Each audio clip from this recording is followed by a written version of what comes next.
Hey guys, this is Northville Tech. In this video, we're gonna learn how to change your Rocket Money account password. If you don't have a Rocket Money account, we will put our affiliate link in the description below for you to sign up.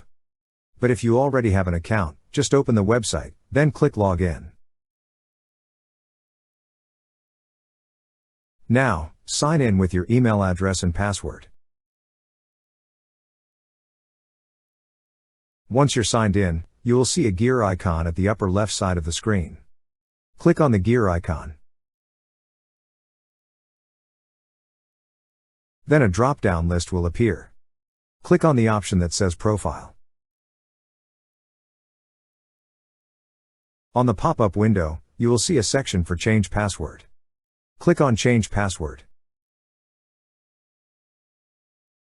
And you will be redirected to this page, from which you could change your password.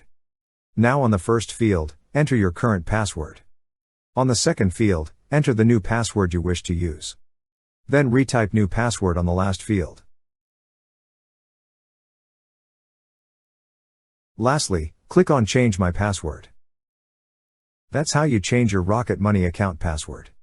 Thank you so much guys for watching, and if you have not yet subscribed to our YouTube channel, please subscribe to our YouTube channel as we create tech videos related to financial apps almost every day.